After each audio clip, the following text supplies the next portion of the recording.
Welcome to another edition of Whack Wednesdays presented by Drunk Encrypted, Matt Orton, and Jacob. Jacob let himself go a little. I think Jacob needs to hit the gym. This episode is going to be pretty interesting because it's still an unsolved mystery to this day. That is very whack. It's about the Beale Treasure. Oh. So let's just get into it. On May 9th, 1822, news of a hidden treasure arrived for Virginia innkeeper Robert Morris. The letter was from Thomas Beale, who had left a padlocked iron box in Morris's keeping the previous winter. The letter instructed Morris to hold the box for 10 years, and if no one called for it in that time, Morris was to open it. Beale then vanished. 23 years later, Morris opened the box. It contained a letter and 3 sheets of encrypted paper. The letter told the following story.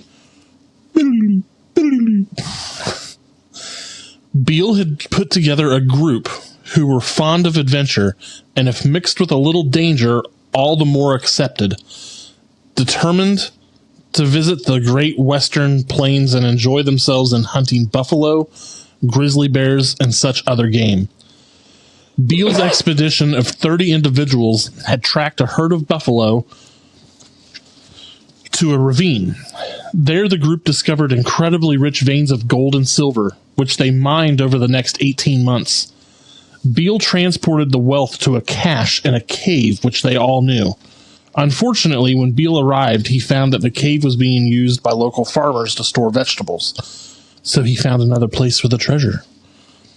I have deposited in an excavation 6 feet below the surface of the ground 1,014 pounds of gold and 3,812 pounds of silver deposited November 18th, 19. December 1821. 1819 of December 1821. 1988 of silver. That was confusing. Also, jewels. The above is secretly packed in iron pots with iron covers. The vault is roughly lined with stone, and the vessels rest on solid stone and are covered with others. The encoded pieces of paper contained instructions for finding the treasure and how it should be dispersed to the heirs of the original 30 adventurers. Unfortunately, neither Morris nor anyone else ever found Beale's hiding place for the treasure, and it's still out there waiting to be found. Or somebody else has already found it. Or someone else has already found it. And they're just not saying anything.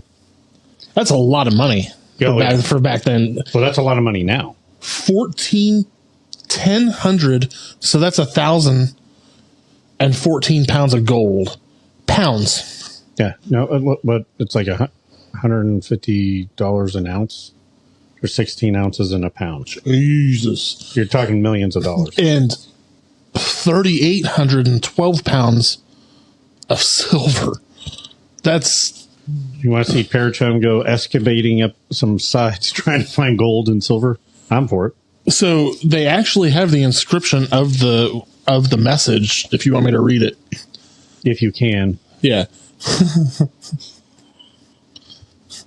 Nice. Dear Mr. Morris, you will find in one of the papers, written in cipher, the names of all my associates, who are each entitled to an equal part of our treasure. And opposite to the names of each one will be found the names and residences of their relatives and others to whom they devise their respective proportions. I thought I was going to tell us where it was. Oh, well. Yeah, I mean, it would be interesting to... With AI nowadays, go out there and try to find it. 1921, right? 1822. 1821? Yeah. So almost over 200 years. Yeah. Over 200 years. Maths are not my smartest. So the quote from today says, "Self-confidence is the first requisite to great undertakings." Sam Jackson.